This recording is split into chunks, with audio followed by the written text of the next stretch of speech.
कहते हैं उन कर्मों को करो और जो शास्त्र नहीं कहते हैं उन कर्मों को मत करो। जो वेद विहित कार्यों को करता है, जो शास्त्राज्ञा के अनुसार अनुकूल आचरण अपने जीवन में अपनाता है, वही धर्म होता है। जो शास्त्रों के प्रतिकूल चलता है वह अधर्म होता है। हमें अपनी दृष्टि को सुधारना है। कभी कभी क्या होता है कि हम मंदिर में जाते हैं, देखते हैं मूर्ति है, विग्रह है, कहते हैं वाह बहुत बढ़िया मूर्ति है, क्या सुंदर मूर्ति है। आपको मूर्ति दिखाई देती है, और जिसको मूर्ति में भगवान दिखाई देते हैं, जिसको ये यही नहीं दिखाई देता कि मूर्ति है, वो कहता है क्या सुंदर भगवान है। ये मत कहो कि मूर्ति कितनी सुंदर है, ये कहो कि भगवान कितने सुंदर है। चित्र में भगवान को देखो, विग्रह में भगवान को देखो, भगवान में चित्र मत देखो, भगवान में मूर्ति मत देखो। भगवान में अगर मूर्ति देखोगे तो फिर तुम उस दृष्टि को नहीं पा पाओगे। इसलिए सबसे पहले हमें क्या होना चाहिए, अपनी चर्म चक्षुओं की अपेक्षा अपने अंतः चक्षुओं को, ज्ञान चक्षुओं को विकसित करना है। हरि व्यापक सर्वत्र समाना, हरि व्यापक सर्वत्र समाना, हरि व्यापक सर्वत्र समाना।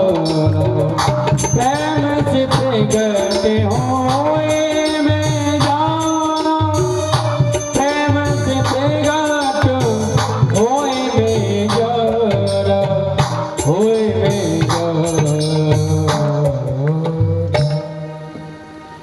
हरि भगवान सब जगह है। इसलिए हम यदि अपने जीवन को अंतर्मुखी बनाते हैं तो जीवन जब अंतर्मुखी होता है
पूछते हैं। और उन्होंने किसका अंत किया, किसका वध किया? उन्होंने त्रिंब का वध किया है। उन्होंने त्रिंब को दाता, इन्होंने दक्ष का सिर काटा। उन्होंने त्रिंब को दाता, इन्होंने दक्ष सिर काटा।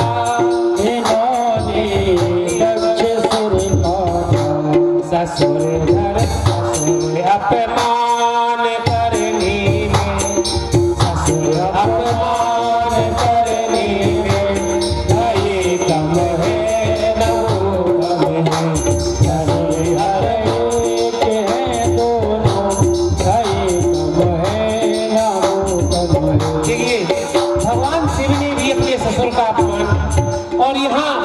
विष्णु ने भी अपने ससुर का अपमान किया था। आप सोचेंगे भगवान ससुर का कब अपमान किया? तो ससुर का अपमान देखो, एक बार भृगु जी महाराज जो थे, भृगु जी महाराज एक बार देवताओं ने आपस में ये बातें की, आपस में विचार किया कि कौन से देवता है जो ज्यादा सहनशील है और ज्यादा दयालु है। तो इसमें जो है यहाँ पर भगवान शिव, यहाँ पर जो विष्णु भगवान है, भृगु जी महाराज है, भृगु जी महाराज ये परीक्षण करने के लिए सभी देवताओं के पास गए, यानी ब्रह्मा, शिव और विष्णु। तो यहाँ पर जब वो विष्णु भगवान के पास अंत में जाते हैं तो वे विष्णु भगवान को देखा तो विष्णु भगवान अपने ध्यान में लीन थे। भगवान विष्णु ने शिव भृगु जी को प्रणाम नहीं किया तो भृगु जी ने जाकर के तुरंत एक लात मार दी। जैसे ही छाती में लात मारी है तो भगवान विष्णु ने, शिव जी ने तुरंत उनको अपने हाथ पकड़ लिए और पैर पकड़ लिए और कहा कि भगवान कहीं तुम्हें चोट तो नहीं आ गई। तो भृगु जी को भी ऐसा लगा था कि भगवान ने हमारा अपमान किया है, मैं आया तो मुझे सम्मान नहीं दिया। इसीलिए कहा गया है ससुर अपमान करने में नहीं कम है, ससुर अपमान करने में नहीं कम है ना। क्योंकि लक्ष्मी जी भृगु जी की पुत्री थी, इसलिए भृगु जी उनके ससुर थे। उन्होंने धार को काटा, इन्होंने विप्र काटा, उन्होंने धार को काटा, इन्होंने विप्र काटा, जगत आप उपकार करने में नहीं कम है न वो कम है, जगत उपकार करने में नहीं कम है न वो कम है। हरि हरि है वो, हरि कम है न वो कम है, हरि कम है न वो कम है, हरि कम है न वो। इसलिए कभी अभिमान नहीं करना चाहिए। राजा दक्ष ने अभिमान किया था, अभिमान के कारण उसका सिर काट दिया गया। एक बार की बात है, एक सेठ जी गए थे अपनी पत्नी के साथ में और मेले में गए थे। तो मेला में घूमते घूमते एक भीड़ जो थी, भीड़ के कारण उनकी पत्नी खो गई। जब उनकी पत्नी खो गई तो अब सेठ जी बड़े परेशान कि मेरी पत्नी कहाँ चली गई। काफी ढूंढा और वो पत्नी ना मिले। तो सेठ जी अब परेशान, सेठ जी ने चारों ओर देखना शुरू किया। वहीं पर एक मंदिर दिखाई दिया, वहीं पर मंदिर दिखाई दिया भगवान राम जी का। और जैसे ही राम जी का मंदिर दिखाई दिया तो सेठ जी उस तरफ जाने लगे कि भगवान से प्रार्थना करें कि मेरी पत्नी मिल जाए। इधर जो है एक दूसरा मंदिर था उसी के सामने, और वो मंदिर था हनुमान जी महाराज का। हनुमान जी महाराज का जो पुजारी था वो अपनी तरफ सोचने लगे कि ये अच्छा तगड़ा सेठ है और ये यहाँ पर आएगा तो कुछ हमें भी प्राप्त हो जाएगा। तो सेठ उसको जो है हनुमान जी का जो मंदिर के जो पुजारी थे उन्होंने अपनी ओर बुलाया और कहा, कपिराज सेठ जी थाल लाओ, सेठ जी थाल लाओ ते, कर दे जो कृपा लाल अंजनी को। अब सेठ जी ने सोचा कि ये महाराज कह रहे हैं कि इधर लाओ। तो सेठ जी पहुंचे, बोले हम तो पहले राम जी को अपना थाल निवेदित करेंगे, उनकी कृपा से मेरी पत्नी मिल जाएगी। जब भगवान है तो भक्त के पास क्यों जाओ, भगवान के पास ही क्यों ना जाओ। तो राम जी जब सामने बैठे हुए हैं तो हम भक्ति के पास क्यों जाएं? हम भगवान राम से ही कहेंगे जाकर के मेरी पत्नी मिल जाए। तो इधर जो है वह उस हनुमान मंदिर के जो पुजारी जी थे वो कहने लगे, कपिराज से विनती करो, कपिराज से विनती करो, फिर से मुख देख सको मैं पत्नी को। कपिराज से विनती करो कि मैं फिर से मुख देख सको पत्नी को। तो वह बोला, ठीक है, यदि आप कहते हैं तो हम आपके मंदिर में आ जाएंगे, लेकिन भगवान राम से पहले मुझे विनती करने दो, क्योंकि भगवान जब यहाँ उपस्थित हैं तो भक्ति के पास क्यों जाएं। वही बात कही तो वह कहने लगा, राम ते अधिक राम कर दासा। और हनुमान जी की प्रार्थना, हनुमान जी से प्रार्थना करो, क्योंकि राम से अधिक राम का दास होता है। जो अपनी पत्नी को ढूंढ नहीं सके वो तुम्हारी पत्नी को क्या पता लगाएंगे। जो अपनी पत्नी का पता नहीं लगा सके हैं वो अपनी पत्नी, तुम्हारी पत्नी का क्या पता लगाएंगे। इसलिए तुम भगवान हनुमान जी की शरण में आओ, ये अंजनी के लाल हैं, ये तुम्हारी पत्नी को ढूंढ देंगे। और जैसे ही वो वहां पर आया, सेठ थोड़ी देर में भोग लगाया, कुछ ही देर में उसकी पत्नी भी वहां आ गई। इसलिए अभिमान कभी नहीं रखना चाहिए। अभिमान रखने वाले को कभी भी भगवान नहीं मिलते हैं।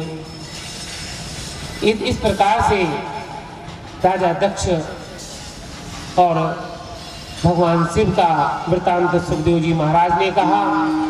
सुखदेव जी महाराज कहते हैं, हे राजन, अब आगे क्या सुनना चाहते हो? तो भगवान बोले, सुखदेव जी महाराज बोले। परीक्षित जी ने कहा, प्रभु और भी कथाएं सुनाइए, भक्त की कथा सुनाइए। तो एक भक्त की कथा सुनाई है। कहते हैं कि जो उत्तानपाद नाम के एक राजा थे, उत्तानपाद राजा की एक पत्नी का नाम था सुनीति। सुनीति का अर्थ होता है जो सुंदर नीति की ओर ले जाए। और दूसरी पत्नी थी सुरुचि, जो सुंदर रुचि में जिसकी सिर्फ विषय भोगों की और लौकिक वस्तुओं की जिसे आकांक्षा रहती है, वह सुरुचि होती है।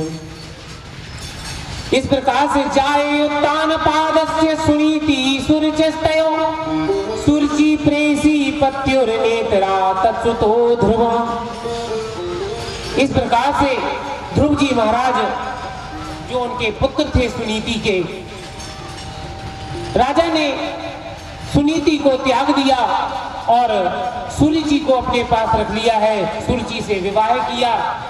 सुरुचि के एक पुत्र था जिसका नाम था उत्तम और सुनीति के एक पुत्र था जिसका नाम था ध्रुव। अब सुनीति बेचारी एक कुटिया बना करके बाहर रहने लगी। इधर एक बार की बात है, ध्रुव जी महाराज छोटे से थे, 7 वर्ष के बालक के रूप में थे। खेलते खेलते चले गए और जाकर के अपने पिता की गोद में बैठ गए। उनकी विमाता सुरुचि ने ध्रुव जी को अपने पति की गोद से हटा दिया और कहा, यदि तुझे इस गोद में बैठने की इच्छा है तो जा जाकर के भगवान का तप कर और इतना तप कर और भगवान से प्रार्थना कर कि मुझे अगले जन्म में सुनीति के गर्भ से मुझे जन्म मिले। इस प्रकार से ध्रुव रोता रोता वहां से बेचारा चला आया और अपने आप अनुभव होने लगता है, स्वतः अनुभव होने लगता है। इसलिए हमारे आदर्श ऊंचे होने चाहिए, हमारे विचार सात्विक होना चाहिए। बाहरी साज सज्जा शरीर की चमक दमक से कोई व्यक्ति ना तो कभी महान हुआ है, ना ही चमक दमक से कोई व्यक्ति महान बन सकता है। यदि सफलता चाहिए है तो हमें बाहरी चमक दमक छोड़ करके अपने अंदर की चमक को। रोता अपनी माँ के पास गया, छोटा सा बालक माँ से रोने लगा। माँ ने समझाया, बेटा वह तुम्हारी माँ है। माँ ने यदि कहा है कि तुझे भगवान का स्मरण करना चाहिए, तप करना चाहिए, तो तू तप ही कर। और भगवान को प्राप्त कर, लेकिन भगवान से सिर्फ लौकिक याचना मत करना, भगवान से भगवान को ही मांगना, भगवान से भगवान के पद को ही मांगना। ध्रुव जी महाराज रात्रि में, अर्धरात्रि में अपने कुटिया से मां के चरण स्पर्श करके निकल गए, वन में गए। नारद जी मिले, महात्मा नारद जी का आगमन हुआ। नारद जी ने तुरंत जो है ध्रुव जी से कहा, हे बालक, तुम अपने घर लौट जाओ। वन में बड़े भयानक जीव जंतु, हिंसक पशु रहते हैं और इस वन में तुम सुरक्षित नहीं हो। ध्रुव जी महाराज अपने लक्ष्य पर अटल थे। उन्होंने नारद जी से कहा, महात्मा जी, मुझे पीछे नहीं मुड़ना है, मुझे भगवान को प्राप्त करना है। आप मुझे हो सके तो कुछ ऐसा बताइए कि जिससे मैं भगवान को प्राप्त कर सकूं। तो नारद जी को अपने मन में जब ये देखा नारद जी ने, तो उनके अंदर दया आ गई। और क्योंकि संत है, संत का भाव ही दयापूर्ण होता है। नारद जी ने ध्रुव जी महाराज को ओम नमो भगवते वासुदेवाय यह मंत्र दिया और मंत्र से दीक्षित करके अब ध्रुव जी महाराज वन में गए हैं और एक वृक्ष के, पीपल के वृक्ष के नीचे बैठ करके भगवान का ध्यान करने लगे, समाधिस्थ हो गए। पहले तो वह थोड़ा थोड़ा एक एक समय अन्न उन्होंने छोड़ना शुरू किया, फिर धीरे धीरे अन्न को ही छोड़ दिया, पत्ती और जल पर रहने लगे। धीरे धीरे पत्ती का भी त्याग कर दिया, सिर्फ जल पीने लगे। और एक समय ऐसा आ गया कि जब उन्होंने जल का भी त्याग कर दिया। जब ये स्थिति आ गई, जब उन्होंने उस अवस्था को प्राप्त कर लिया, तो भगवान स्वयं, क्योंकि भक्त के वशीभूत होते हैं, भगवान सामने आकर के प्रकट हो गए।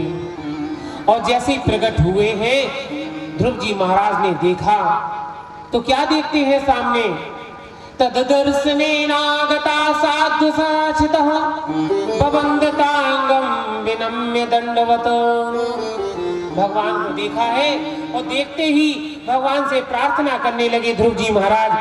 ध्रुव के हृदय में प्रेम उमड़ आया और प्रेम उमड़ आया, लेकिन प्रेम और खुशी के आंसुओं के कारण भगवान से कुछ कह नहीं पा रहे थे, सिर्फ एकटक आंखों से देखने लगे, पलक भी नहीं झपक रहे थे। और पलक नहीं झपकते थे, ऐसा लग रहा था कि तददर्श नैना गता साधुसिता हसिता, उनकी पलक भी झपकना बंद हो गई। और ध्रुव जी महाराज देख रहे हैं, दृग भया प्रपस्यन प्रपवन निबार्भक, पलके भी नहीं झपक रहे थे। और ध्रुव जी महाराज ने ऐसा लग रहा था जैसे भगवान को देख नहीं रहे हैं, भगवान को नेत्रों से पी रहे हैं। और उनके मन में ये इच्छा हो रही थी कि प्रभु को अपने गले से लगा ले। दृग भया प्रपस्यन प्रपवन निभार्भक इस चुंबन निवासेन भुजय निवासिन, कि भगवान को चूम ले, भगवान के गालों में को चूम ले, भगवान को अपने गले में लगा ले, भगवान को स्पर्श कर ले। ऐसा ध्रुव जी को मन में इच्छा हुई। भगवान तुरंत समझ गए। भगवान ने सोचा कि ये भक्त है, छोटा बालक है, भक्ति के वशीभूत होकर के ये मुंह से कुछ बोल नहीं पा रहा है। तुरंत भगवान ने अपना शंख लिया और शंख उसके कपोल से लगा दिया। जैसे ही कपोल से लगाया है, ध्रुव जी महाराज के मुंह से वाणी निकलने लगी। और ध्रुव जी महाराज के मुंह से वैसे ही वाणी निकली और भगवान के सामने वह विनती करने लगी। विनती करते हुए भगवान से कहने लगे कि प्रभु, मेरे सभी अपराधों को दूर करो। सत्वम विशुद्धम वसुदेव शब्दितम यदि यते तत्र पुमान् पावृतः सत्वे सचस्मिन् हृदये वासुदेवो हृदोक्षजेमीनं सा विधीयते। नमः परम कल्याणं नमः परम मंगलम वासुदेवाय शांताय यदूनां पतये नमः। प्रणाम किया है, ध्रुव जी महाराज ने, भगवान ने वरदान मांगने को कहा। ध्रुव जी महाराज को बिन मांगे उन्होंने ध्रुव पद दे दिया। बोलो ध्रुव जी महाराज की जय। इसके बाद में पृथु संवाद हुआ है। पृथु संवाद के बाद में आगे प्रियव्रत की कथा आई है। प्रियव्रत महाराज भी बड़े वैरागी थे, उन्होंने भी भगवान का बड़ा ध्यान किया, उन्होंने भी भगवान का साक्षात्कार किया। इसके बाद में उन्हीं के वंश में ऋषभ देव जी भगवान का जन्म हुआ है। बोलो ऋषभ देव भगवान की जय। ऋषभ देव जी के वंश में ऋषभ देव जी भगवान ने एक दिन क्या किया, अपने सभी पुत्रों को बिठा दिया सामने बिठा करके बच्चों से कहा, अरे बच्चों ध्यान से सुनो, जगत में दो आनंद हैं। जगत में दो आनंद है, एक है ब्रह्मानंद, एक है विषयानंद। इसलिए ब्रह्मानंद सिर्फ मनुष्य योनि में ही प्राप्त हो सकता है और विषय आनंद ये तो आपको हर शरीर में प्राप्त हो सकता है। कोई भी शरीर हो, चाहे पशु हो चाहे पक्षी हो, देखो सब काम करते हैं। पशु भी कर्म करता है, घर बनाता है, घोंसला बनाता है, जितनी भी क्रिया मनुष्य करता है सारी क्रिया पशु भी करते हैं। आप भी बच्चों का पालन पोषण करते हैं, पशु पक्षी भी अपने बच्चों का पालन पोषण करते हैं, वो भी कर्म करते हैं। लेकिन पशु में और हम में क्या अंतर है? पशु में हमें ये अंतर है कि हमें भगवान ने विवेक दिया है, बुद्धि दी है, पशुओं को ये बात नहीं दी है। पशु हंस नहीं सकते हैं, पशु मुस्कुरा नहीं सकते हैं, हम हंस सकते हैं, मुस्कुरा सकते हैं। पशुओं को ये भाव नहीं दिया है। पशु कर्म योनि में, भोग योनि में है, वो बेचारे भोग रहे हैं, और मनुष्य कर्म योनि में है। ये कर्म करके आगे के फील्ड को तैयार कर सकता है, आगे के जन्म को सुधार सकता है, लेकिन पशु ऐसा नहीं कर सकते हैं। इसलिए जो ब्रह्मानंद है, जो परमानंद है, ये सिर्फ मनुष्य योनि में ही प्राप्त होता है। इसके अलावा जितने भी पशु पक्षी हैं सब कुछ भोग करते हैं, सब कुछ करते हैं। जो कुछ भी भोजन भी लाते हैं, बच्चों को भी खिलाते हैं, बच्चों को पालते हैं, पोसते हैं, सब कुछ, लेकिन सिर्फ जो है भगवान के प्रति उनका भाव नहीं हो पाता है। ये भाव सिर्फ मनुष्य योनि से ही प्राप्त होता है। इसलिए मोक्ष को यदि प्रशस्त करना है तो उसकी चाबी होती है संत। इसलिए संत को सम्मान करना चाहिए। एक इसके बाद जो ऋषभ देव जी महाराज थे, इन्हीं के जो पुत्र थे, उन पुत्रों में एक पुत्र था जिसका नाम था भरत। और जो जितने भी पुत्र थे ऋषभ देव जी के, इनका विवाह जयंती के साथ हुआ था। वैसे तो ऋषभ देव जी के 100 पुत्र थे। उन 100 पुत्रों में जो एक पुत्र था जिसका नाम था भरत, और 9 पुत्र जो थे ये जो है संन्यास ले लिए थे। 9 पुत्र योगेश्वर बन गए थे और 9 पुत्र इनके महाभागवत कहलाए। इस प्रकार से इनके जो है 81 पुत्र जो थे वो ब्राह्मण बन गए थे। इनमें से जो एक थे जिनका नाम था भरत जी एक बार ऐसे घूम रहे थे, घूमते घूमते नदी के किनारे घूम रहे थे। वहां पर देखा कि एक हिरन का बच्चा, हिरनी जो थी वो हिरनी चली आ रही थी, मृगी, वह गर्भवती थी। जैसे ही बाघ ने उसका पीछा किया तो एकदम वह भागी, गर्जना के कारण उसका गर्भ छूट गया और वह जो है आगे जाकर के गिर गई और मर गई। उसका जो बच्चा था वह नदी के प्रवाह में बहने लगा। तुरंत भरत ने उस मृगी के बच्चे को उठाया, उसको जो है लेकर के हाथ में सहलाया, उसको साफ किया, उसको चेतना उसकी आई और उसको पाला पोषा। और उनसे उसको इतना, भरत जी को इतना लगाव हो गया कि लगाव होने के बाद वो चलते फिरते, घूमते उठते, बैठते, सोते, जागते, हर समय उस मृग के छौने को साथ में लिए रहते और उसको अपने साथ में लिटाते, साथ में खिलाते। इतना प्यार करते कि यदि वह उछलता कूदता इधर उधर कहीं चला जाए तो उसके बिना वह बिल्कुल व्याकुल हो जाते। भरत जी की इतनी आसक्ति हो गई कि जब उनका प्राण त्याग, एक दिन तो उन्होंने देखा कि वह हिरण का जो शावक था वह बेचारा मर गया। जैसे ही मृत हो गया तो राजा भरत ने भी उसी के वियोग में अपने प्राण त्याग दिए। जब उसके वियोग में अपने प्राण त्यागे तो अगले जन्म में वह राजा भरत मृग के रूप में, हिरण के रूप में ही बने। अगले जन्म में जब हिरण के रूप में बने तो फिर भी उन्होंने वो जाकर के आश्रमों में रहते, आश्रमों में जाकर के साधु संतों के बगल में बैठ करके वो हिरण का जो बच्चा था वह कथा सुनता। कथा का प्रभाव ऐसा पड़ा कि अगले जन्म में फिर उसको एक ब्राह्मण के यहाँ जन्म मिला। तो ये तीसरा जन्म हुआ। तीसरे जन्म में जो भरत जी थे वह भरत एक ब्राह्मण के यहाँ जाकर के जन्म लिया। उस ब्राह्मण के यहाँ जन्म लेने पर भरतस्तु महाभागवतो यदा भगवता नितल परिपालनाय संचिंतिस्तद परम पंचजनी अनुशासन परा पंचजनी द्वेतर मुक्ति। इस प्रकार से वह भरत जी अब जब जाकर के जन्म लिया एक ब्राह्मण के यहाँ कालिंजर पर्वत के निकट में उन्होंने जन्म लिया। अंगरा गोत्र के एक ब्राह्मण के यहाँ जन्म लिया है तीसरे जन्म में। और वहां पर उस ब्राह्मण की 2 पत्नियां थी। एक के गर्भ से ये हुए और एक जो पत्नी थी उसके 3 बच्चे थे। वो गुब्बारे वाला गुब्बारे बेच रहा था। लाल, पीले, नीले, काले, कई प्रकार के, सफेद, कई प्रकार के गुब्बारे थे। अच्छा, वो गुब्बारे लेकर के जब वो बेच रहा था तो एक बालक उसके पास आया। उस बालक ने, छोटे से बालक ने कहा, भैया ये आप जो गुब्बारे लिए हैं इन गुब्बारों में क्या ये काले रंग का भी गुब्बारा उड़ सकता है? हाँ, ये भी उड़ सकता है। सफेद भी उड़ सकता है? बोले ये भी उड़ सकता है। इसका कारण क्या है?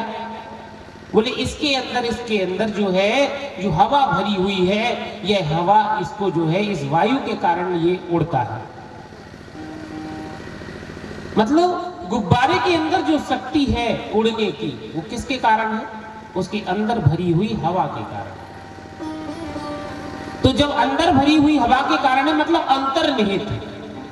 इसी प्रकार से चाहे मनुष्य काला हो चाहे गोरा हो, ये रंग पर डिपेंड नहीं करता है, कि रंग पर निर्भर नहीं करता है कि वो सांवला है या गोरा है या काला है। कैसा भी हो, उसके अंदर जो निहित गुण होते हैं, जो अंतर्निहित गुण होते हैं, वह उसको श्रेष्ठ बनाते हैं। उन्हीं के कारण वो श्रेष्ठ होता है। भले ही अमृत कलश,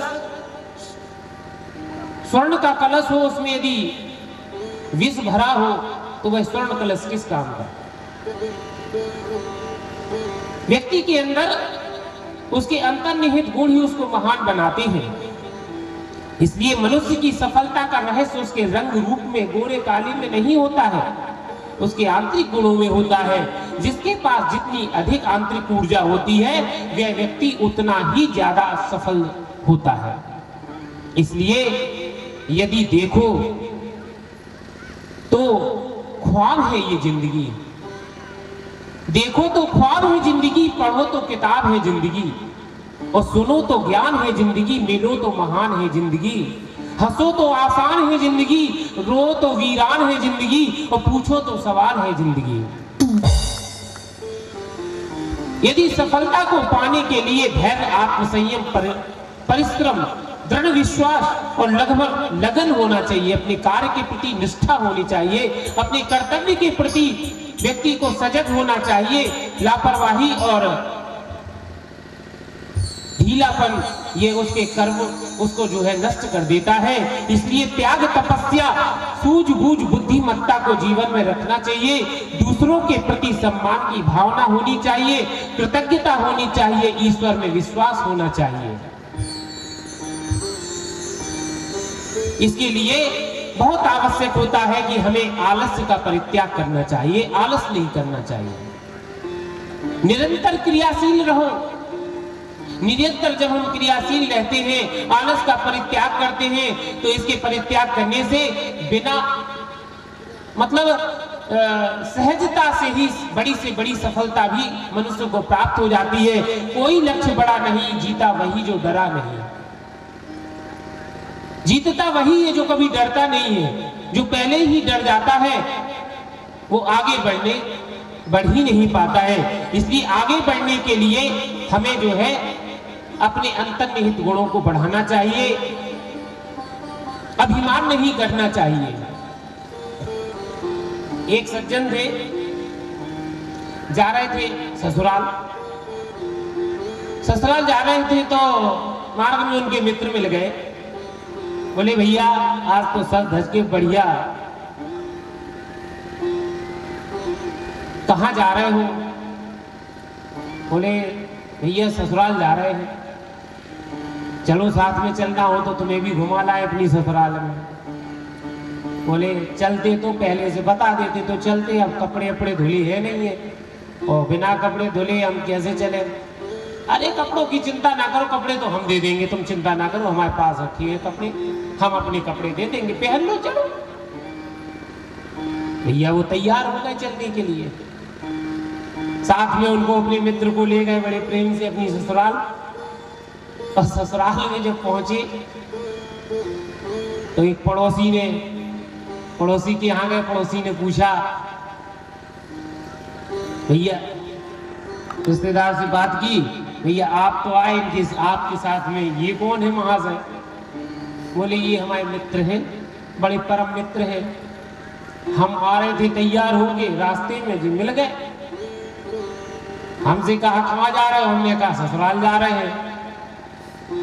बोले तो हमने कहा कि चलो। सुजी बोले हम चले तो कपड़े नहीं है हमारे पास।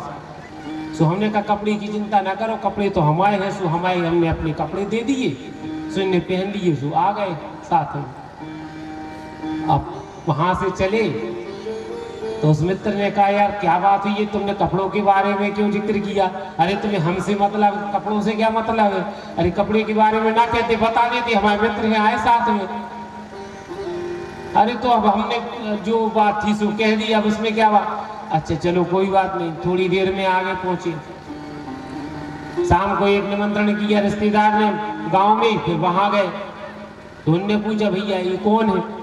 सो कहे ये हमारे मित्र हैं और हम आ रहे थे। सो इनने ऐसा जो है इनने कहा कि हमने कहा चलो। सो जी चलने को तैयार हो गए और इनने कहा कि कपड़े नहीं है। सो हमने अब कपड़े इन्हें दे दिए।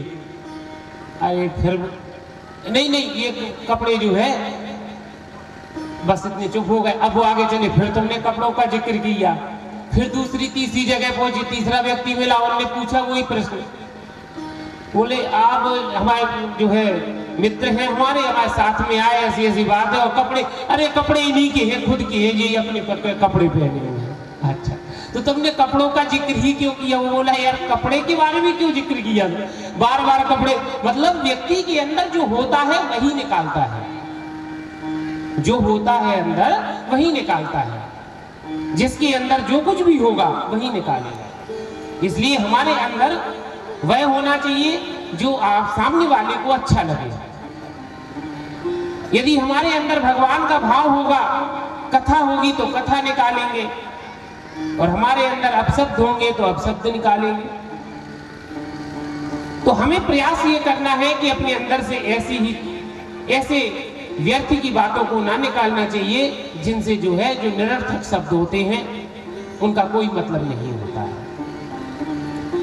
तो अंतर्निहित गुण ही हमें जो है इस समाज में हमारा दर्शन कराते हैं। इसलिए भक्त को हमेशा जो है अपने अंतर्निहित गुणों को, यानी अपने अंतः चक्षुओं पर ध्यान देना चाहिए, अपने ज्ञान चक्षुओं पर ध्यान देना चाहिए। कल आपने श्रीमद् भागवत कथा महापुराण के सत्र के अंतर्गत भगवान की भक्ति ज्ञान की कथाएं भी सुनी, साथ में प्रथम स्कंध में प्रवेश किया। प्रथम स्कंध की भी कथा हुई।